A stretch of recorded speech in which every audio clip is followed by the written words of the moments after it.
these days when you look at the freshers, they are coming in with great projects. They have already well versed with those technologies that they are going to work on. Right. They are very well prepared for the interviews as well. Correct. That's one thing that I'm personally noticing well. Yeah. And in terms of the scale and how things are working in general technology, we're going to see a lot of big data and machine learning projects that are going to come in future. So the people are already prepared and they are going to do great work. Just focus on what you are going to create in the future, alright? And not really specifically on any particular goal, but a much broader goal, which is how are you going to change lives, right? Hello everyone, welcome to my YouTube channel. Today I am going to be getting into a very interesting conversation with one of the youngest CTOs in India. His name is Mr. Shikhar Goel and he is the CTO of a very, very informative, insightful company that I followed from the days I was in college, which is Geeks for Geeks. Hello Shikhar sir. Hello, and please don't call me Sahil. Okay, hi Shikhar. Hi, how are you? I'm good, how are you? I'm good. Great. So today I'm going to be asking you a couple of questions about your journey, not specifically things that people can learn from you as a CTO. Before we get into the conversation, Shikhar, just wanted to understand one thing from you. That obviously it's been a while that you've been in the tech space. What are you observing as one of the current trends in the changing times? What change have you seen in the tech industry in general from when you started to where it has come today? Before we get into the conversation. One thing that I have personally noticed is the people coming into the tech industry.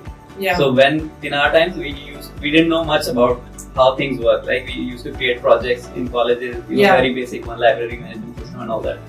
But these days when you look at the freshers, they are coming in with great projects. They have already well versed with those technologies that they are going to work on. Right. They are very well prepared for the interviews as well.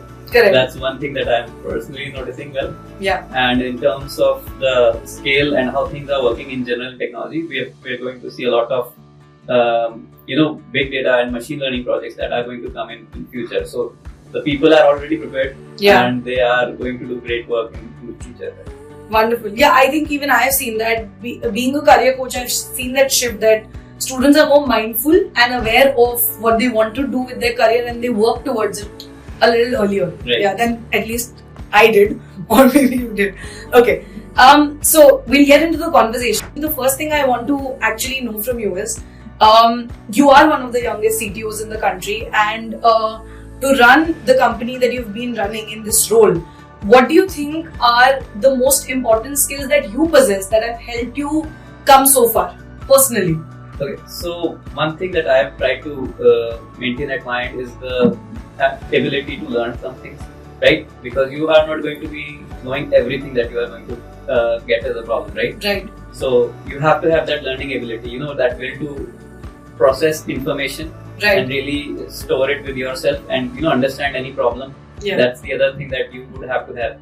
And I believe patience, because a lot of the times you are not going to get it instantly. Yeah. So you would have to have patience. So I believe that's one thing, other thing that I feel. Got it. So just to add on to that, do you think that in particular, was there any major influence of, let's say, certain life skills that you think really helped you in tough situations? So I believe that patience is one of the key factors that are going to help you in any of the problems. It's not just specifically a technical problem. Yeah. But in general, in life also, you'll face that whenever you're working on something, right? Right. You're not going to get the results instantly. Like even if you're exercising, you'll not see the results instantly. You have to keep at it for a long period of time to see the further results, right? And correct. It's also similar in learning any skill. It's going to be like this for anything that you do in general. So basically, to keep at it, to persevere. Right. Right. Got it. Perfect. So the second thing I want to know is, now it's been almost near about 4 years. You have been in this role of a CTO. I'm sure, like you said, you come across many challenges on a day-to-day basis. Could be technical, could be work-wise, could be with managing a team of this scale, etc. What do you think so far have been the major 3 challenges that you have faced so far? How did you overcome them in general? Starting from the really beginning, like we were a very small team. Yeah. So managing the time was very important, and managing the limited resources that we have. Right. That was one of the challenges that I would say that we went through and learned as a team to actually get those whatever limited resources we have to Right. process with that and get the maximum output. Yeah. Then came COVID, and then everything went online. I mean, we all as developers work online already. Correct. But still, there's a connect when you are in office and you can connect with each other and see how the things are working. If something you're stuck with something, you can connect with them, your senior, and straight away get the answers to it. But when everything went online, it became a kind of very difficult for people also. The people who are coming in new into the company as well. Right. To really connect with the senior, or just because you have to have that meeting scheduled and then see everybody's time whether they are available or not. But in office you would find that you can just go up to somebody's desk at most of the times. That ease is not there. That connect and that ease went a little. We were restricted. Everybody was restricted, right? Right. That's one thing that we faced, and it really came out well. And as a team, we worked together collaboratively over online as well, and we grew quite a bit. Right. That's one other thing, and then came those high salary issues, right? So that's one other thing that we had because as a company we're bootstrapped, so we're not the bigger company that you offer that. So that's the other thing that. What do you think helped you tackle the last bit, the high salary bit? Like, how were you able to not make the employees feel, let's say, devalued, but still, have them get their due share, or feel valued as an employee? So, in the last bit, the first part of the beginning part, that learnings through that part has been where, because we had limited resources then, right? Correct. So, in this case also, the resource we are talking about is going to be the money. Yeah. And then, so we prioritize the tasks that we need to do. So rather than having a lot of people in the team and doing everything, right? We prioritize the things that we need to do and start off with things only the ones which are bigger in impact. Right. And then we proceeded further with it. So we try to manage that with it. I mean, having less people and keeping the people who are already in the team and keeping them happy is something we focus on. Got it. Makes sense. I think it actually makes a lot of sense because, like you said, I think even if you become a big giant, you'll always feel like the resources are limited at some point of time because the scale keeps going up, right?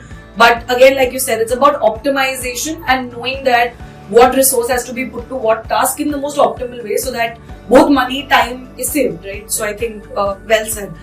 I want to also understand from you that there are a lot of people who take mentoring sessions with me, and one thing that we talk about is always what kind of a career path can I build in any domain. If I get into this, what will my career trajectory look like? Now, you are at the apex of what it could look like. You're the CTO, right? Now, for an aspiring CTO, I'm sure there are so many out there who will be listening to this podcast who would one day want to become the CTO of a company. So, what kind of a roadmap would you like to share with them to be able to, achieve the same kind of success and the journey that you have had? So, I would say rather than focusing on the title that you are going for, focus on what you are going to do in future.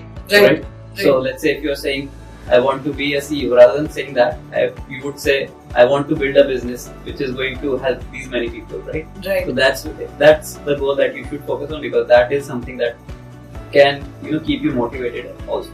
Correct. So, and rest of the things start to fall in place. You will understand what are the skills that I need to learn. Yeah. Very basic ones. Then what is it that I need to prepare to actually upskill in general as well. If you're building a business, you would need to understand the problem and find a solution to it. And you keep adding new features or new optimizing the current situation as well. So that's how you do it, rather than focusing on the end goal. I mean, prepare an end goal which is actually big, of course, but rather than focusing on a title, I would say focus on your personal growth, right? What are you going to be as a person? So you're not just the title that you are. Yeah. You're specifically what are you impacting? Yeah, I think you made it. You're saying that you should focus on the impact you can create and how you're going to make a difference, rather than concentrating on one job title that you're going to hold. Right, makes sense. Okay, now since we spoke about if somebody is aspiring to become a CTO, you gave a very right advice of what they should follow and what the vision should be. But there may be certain people who, let's say, don't come from a pure tech background, but somebody coming from a non-tech background if they want to get into the, let's say, tech space and then they're aiming to become a CTO in life? Number one, is it possible for someone from a non-tech background to become a CTO? If yes, then how can they do so? I mean, if you have that will, of course, it is possible. It's Yeah. not something which is not achievable.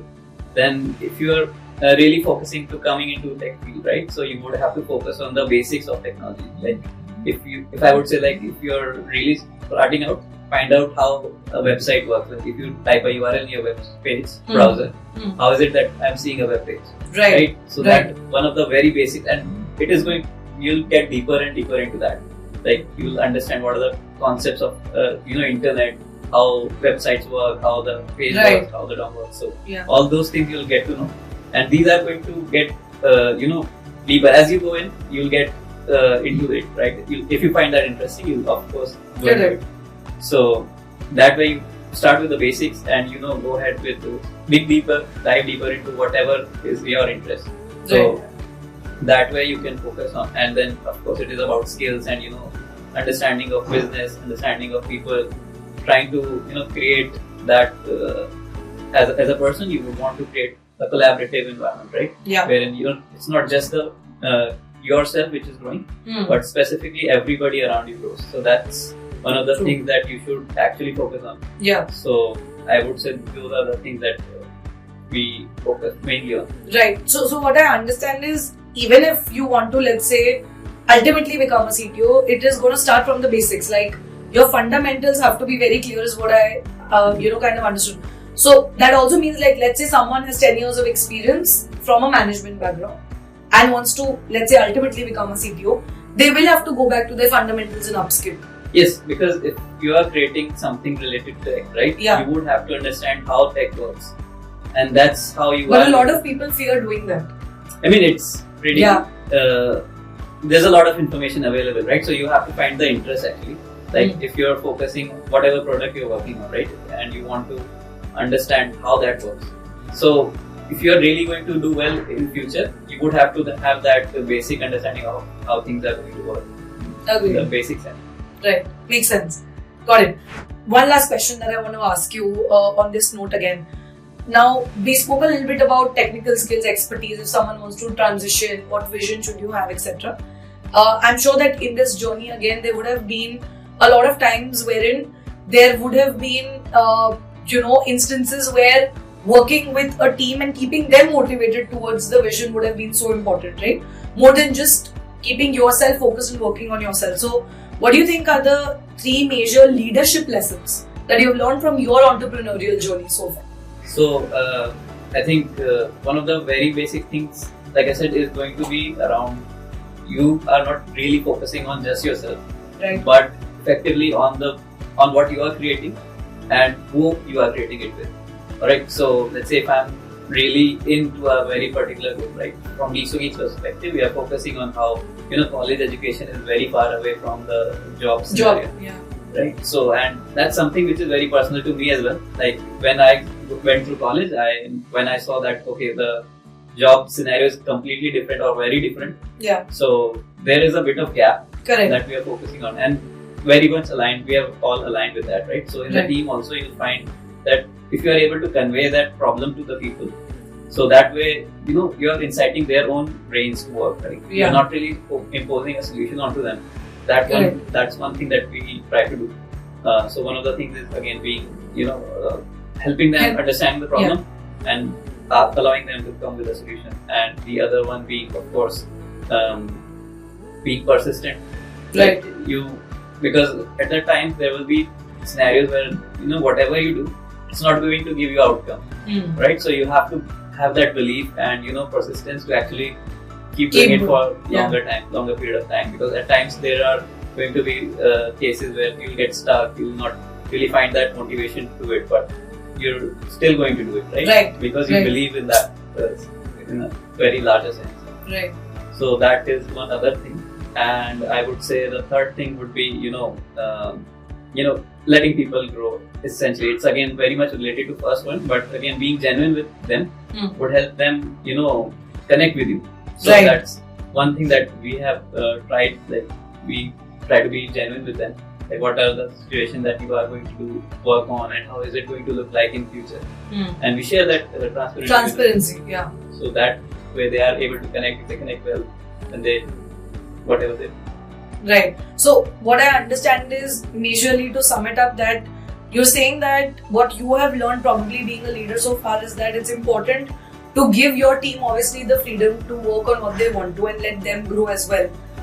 But be genuine and truthful and transparent about where things are going and how their work is going to impact a particular part of the business as well. And then obviously you also mentioned about persistence a lot of times, which is you will not see immediate results a lot of times, and a lot of people give up right then, right? So I think that's a very important key takeaway for me as well, that I've learned that you may not see an outcome come through, but that's when you have to keep at it, because it may just be right around the corner. So I think this was a very insightful conversation for me, Shikhar. Thank you so much for doing this. And just while we are ending this, any last message for the audience, for the students and working professionals who will be, viewing this video on YouTube? I mean, again, it's going to be a call back to the earlier thing that I just said. Sure. Just focus on what you are going to create in the future, alright? And not really specifically on any particular goal, but a much broader goal, which is how are you going to change lives, right? That's how you focus on and you keep yourself motivated. Perfect. Thank you so much. It was wonderful. Thank you.